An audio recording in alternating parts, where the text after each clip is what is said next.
The H1B Guy here, and today, the H1B Guy news for the week ending April 2nd, 2021. Today we'll cover Healthcare Workforce Resilience Act reintroduced, H1B Lottery Fiscal Year 2022 selections complete, and Presidential Proclamation 10,052 expired.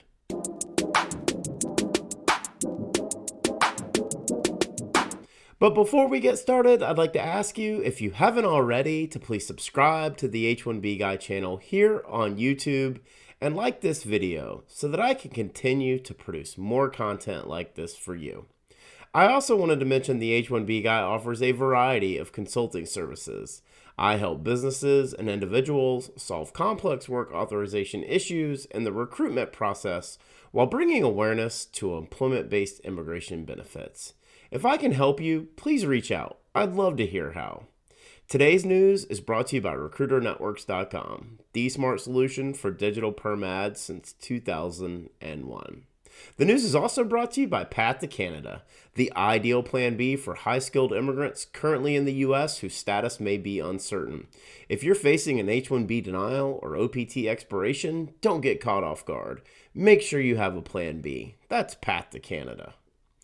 Well, the biggest news of the week for the H1B Guy was the breaking news that I announced yesterday of our new sponsor, Path to Canada. I had the CEO, Mark Palovopoulos, on the H1B Guy Presents Live to discuss our Path to Canada partnership. Please check that video out if you haven't had a chance to already. Now, the news. March 26, 2021. In a news release from the U.S. Senate Committee on Judiciary titled Durbin, Cornyn, Leahy, Young, Coons, Collins introduced bipartisan bill addressing shortage of doctors, nurses. Quote, this week, U.S. Senate Majority Whip Dick Durbin, chair of the Senate Judiciary Committee, along with Senators John Cornyn, Patrick Leahy, Todd Young, Chris Coons, and Susan Collins introduced bipartisan legislation to provide a temporary stopgap to quickly address our nation's shortage of doctors and nurses. The Healthcare Workforce Resilience Act would recapture 25,000 unused immigrant visas for nurses and 15,000 unused immigrant visas for doctors that Congress had previously authorized and allocate those visas to doctors and nurses to help in the fight of COVID-19. Specifically, the Healthcare Workforce Resilience Act recaptures unused visas from previous fiscal years for doctors, nurses, and their families, exempts these visas from country caps, requires employers to attest that immigrants from overseas who receive these visas will not displace an American worker, requires the Department of Homeland Security and State Department to expedite the processing of recaptured visas, limits the filing period for recaptured visas to 90 days following the termination of the President's COVID-19 emergency declaration. U.S. Representatives Brad Schneider, Tom Cole, Tom O'Halloran, and Don Bacon will introduce companion legislation in the House of Representatives. Well, bipartisan immigration reform for frontline healthcare workers has been reintroduced in committee. This bill, formerly known as Senate Bill S3599, will have its day on both floors of both chambers before we know it. Let's hope that this isn't a ploy for more horse trading, as this kind of reform is desperately needed. I do find it interesting that this language wasn't introduced and included as part of the U.S. Citizenship Act of 2021, and now we see it reappear in a standalone smaller bill. This tells me two things. One, the USCA 21 being a day one release was smoke and mirrors. Two, some kind of reform for frontline immigrant healthcare workers is imminent.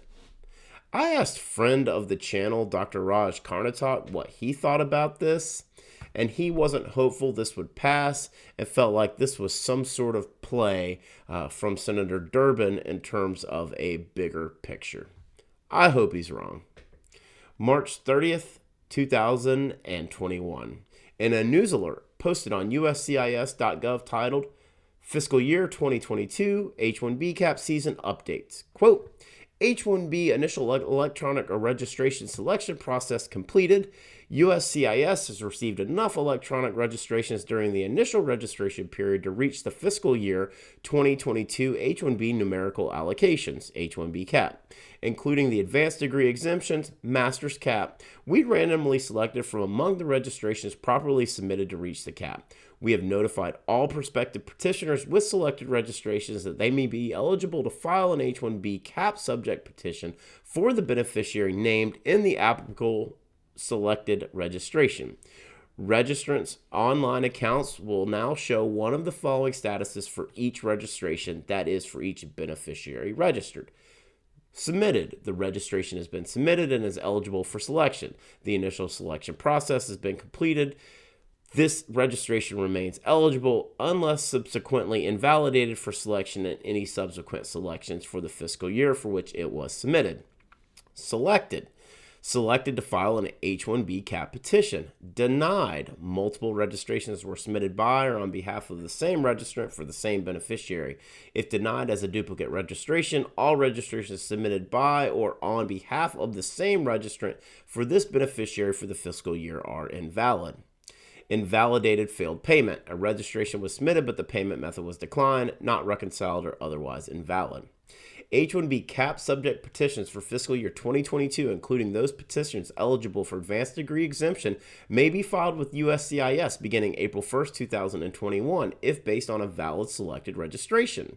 An H1B cap subject petition must be properly filed at the correct service center and within the filing period indicated on the relevant registration selection notice. The period of filing for the H1B cap subject petition will be at least 90 days. Online filing is not available for H1B petitions, so petitioners filing H1B petitions must do so by paper. Petitioners must include a printed copy of the applicable registration selection notice with the fiscal year 2022 H1B cap subject petition. Petitioners filing H1B cap subject petitions, including those petitions eligible for the advanced degree exemption, must still establish eligibility for petition approval at the time the petition is filed and through adjudication. Based on existing statutory and regulatory requirements, the selection and the registration process does not relieve the petitioner from submitting evidence or otherwise establishing eligibility, as registration only pertains to eligibility to file the H1B cap subject petition. Well, reports of notifications to those who were selected began surfacing on Saturday, just 48 hours after the window for fiscal year 2022 H1B lottery closed. Speaking of reports, I've also heard some rumors claiming that the selection rate was somewhere around 20%. If that's accurate, that would be way over 300,000 electronic H1B lottery requests submitted.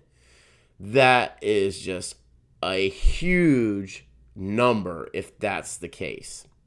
How quickly things have changed in a matter of months. Keeping the random selection and using the electronic request system has created an opportunity for individuals to be submitted by as many employers who are willing to do so. This cannot continue and needs to be rectified. The good news is that President Biden's administration has until the end of the year to make the necessary changes that will reward the best and brightest. Many of you have reached out to me with stories of this being your third failed attempt and that you've lost all hope. I guess that's what creates 20% odds, and it also creates disappointment for thousands of high-skilled individuals who have come to the U.S. seeking an opportunity. March 31st, 2021, in an article written by Stephen Nelson and Aaron Fees for the New York Post titled, Biden expected to allow Trump's guest worker visa pause to lapse. Quote, President Biden is expected to allow a Trump-era pause on guest worker visas lapse Wednesday, a move that critics say could jeopardize American jobs. Proclamation 10,052, which was signed by then President Donald Trump in June 2020, suspended guest worker programs, including new H-1B tech worker visas and H-2B seasonal worker visas, was characterized as an effort to preserve jobs for American workers already in the U.S. Earlier this month, a group of 5 senators, 4 Democrats, including New Jersey Senators Cory Booker and Robert Menendez, plus Maine Independent Angus King, penned a letter to Biden asking that he let the proclamation lapse, specifically so that foreign workers could fill tech jobs. The White House did not immediately respond to a request for comment on its intentions with respect to the proclamation. Then this posted late yesterday afternoon, somewhere around 2:30 p.m. And news had broke on Tuesday on Bloomberg, really late Tuesday, that President Biden's plan would be to let Presidential Proclamation 10,052 quietly expire on March 31st of 2021. This article from the New York Post reports that it was expected they would allow it to lapse. So the question is why leave thousands of individuals and their employers in the dark on this? I think the hardest thing is that we literally went from an administration that bragged about its executive orders to an administration that won't even confirm it let a presidential proclamation from the prior administration expire. Yet, here we are. No official statement from the White House or the Department of State. This is wrong on so many levels and is just not a good look for President Biden. The message is clear. They will deal with legal immigration reform once they absolutely have to. It is looking less and less like that will be in 2021, and that's a very harsh reality for many high-skilled immigrants currently living and working in the U.S. For the full post on the H1B Guy news for the week ending April 2nd, 2021, please check out the H1BGuy.com. And a reminder that today's news was brought to you by RecruiterNetworks.com, the smart solution for digital perm ads since 2001. This national job board network provides recruitment websites in 1,024 major U.S. metro areas. Each local job board is its own portal and is a low-cost resource for immigration recruitment ads for all industries and professions with a flat price of $225 per ad, regardless of which city you choose. RecruiterNetworks.com has been the #1 place for immigration attorneys, immigration ad agencies, and employers to meet the DOL requirements for the digital portion of the perm advertisement rules. RecruiterNetworks.com. Tell them the H1B Guy sent you. Today's news is also brought to you by Path to Canada. Path to Canada provides a plan B for high-skilled immigrants currently in the U.S. whose status may be uncertain. If you're facing an H1B denial or OPT expiration, don't get caught off guard. Make sure you have a plan B. Path to Canada is your answer and will help you navigate the process. If you're interested in finding out more, check out the link in the video description below.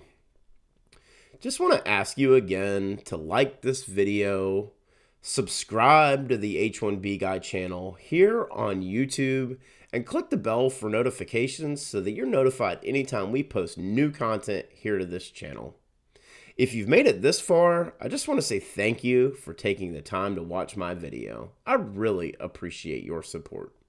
The H1B Guy, your global source for all things H1B.